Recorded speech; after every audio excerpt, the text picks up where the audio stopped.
came on campus, and you didn't know what he does well, what he needs to improve. Similar to the process that I went through probably with those other guys early on. It was just kind of getting their overall general football knowledge down to see where they were at and then what we needed to add from there. He's obviously an intelligent, bright kid that can pick up off, scheme and things pretty quickly, which is nice. And all the guys did such a nice job in the spring of learning the offense. Now he's a little bit behind because he has to learn the basics and rep the basics before we can take it to the next level, which is the goal. Liam, they talk a lot about big blue ball and how straight those guys are, but they're also being asked to do some things that they haven't done in the past. Are they taken to that well?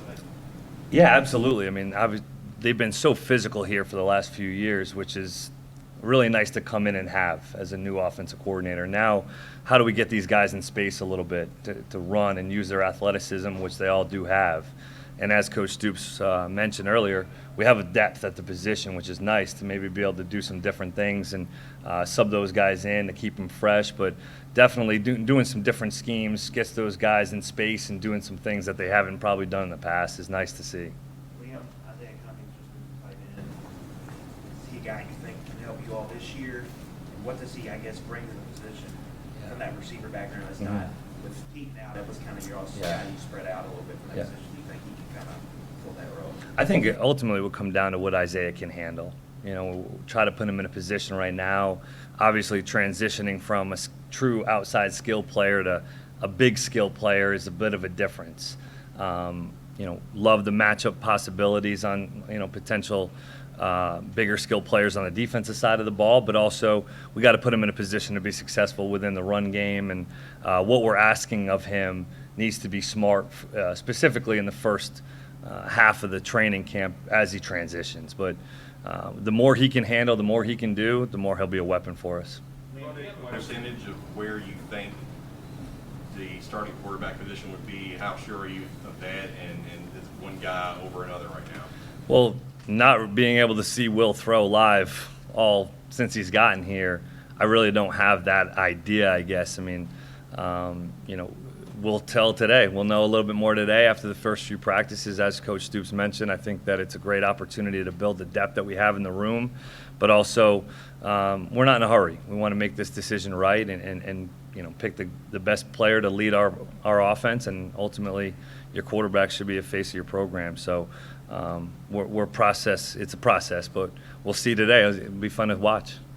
Quite a few wide receivers. Down distance situations, and what is your confidence with Joy Campbell being able to move the chains, push the ball down the field? Yeah, he did a great job pushing the ball down the field in the spring. I mean, his accuracy over 20 yards was pretty nice to see in terms of the down the field accuracy, getting the ball out on time, and we were in plenty blitz and third down situations that we need to continue to get better at in that area. Is progression reads and moving past your first and second progression. What do you do when you don't have a clean pocket? Free blitzer in your face. What do you do? There's a lot of those scenarios that probably have not come up yet throughout 15 spring practices. That'll be nice to see how we react at the quarterback position to some more game-like situations this fall. Liam, do you expect some of the true freshman receivers to play right away? Expect and hope is a different story, right? I mean, you hope that the guys will come in and make an impact because there are some skill players in that freshman class that have some ability that we want to try to take advantage of. Now, they got to get lined up and know the basic formations and some basic scheme before we can really tell as of right now. But there's definitely a hope that we can get some of those young guys involved for sure, and it's our job as coaches to try to put them in the best position to be successful that we can get them on the field. Speaking of those guys, what physical tools do you need that would help them get on the field quicker, putting all the kind of X's and stuff? I think speed, it would be one.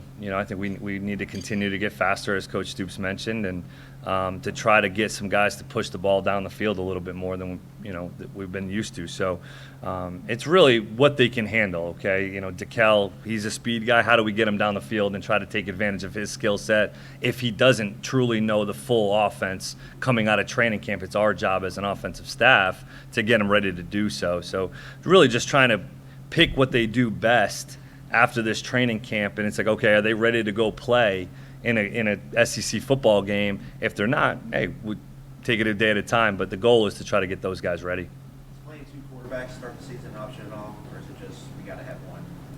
It's a great question. I haven't really thought about that one, to be honest. I'd prefer not to. Yeah. Dude, when it comes to that final quarterback decision, I assume Coach Stoops will have the final say, Mhm. the final call. But how would you describe what that conversation would be like at the end? It's like an evaluation process and how much say you'll have. I think it really just depends on how close it is. You know, your tape is your resume as a football player. And I think as coaches, it's our job to evaluate tape. That's our job. So at the end of the day, I think it takes care of itself in a lot of situations. But if it is close and it is tight, then all right, hey, who gives us the best chance to not turn the ball over, to keep the chains moving? Who's been more successful in the red zone during training camp? How about third down situations? Did we move the sticks when these guys were in on third down, or did we not? It really comes down to some of those ultimate situational football parts of the game that probably would determine who the quarterback is, and also leadership. Their leadership capabilities on the field. Do their players want to play with them and play for them and follow those guys? So I think all those things will go into the decision-making process. Coach, it looks like you've got very good quality depth there at quarterback, right? Yeah, we have depth, absolutely, and I think it's good depth. It's good. It's anytime you have you have competition, it's a good problem, right? And at the end of the day, it's my job to get the quarterbacks to play at a high level, and I believe that we took a step forward this spring.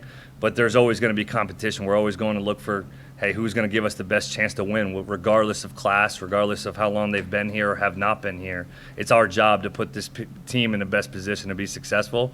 So I feel good about the depth that we have, absolutely. Adam will absolutely help the depth of the room. Doesn't mean he's the starting quarterback, but anybody could be at this point. Dan, you never had to worry about picking a starting quarterback in the Rams. Did not, no. No. Before, though, what is it like being part of the process?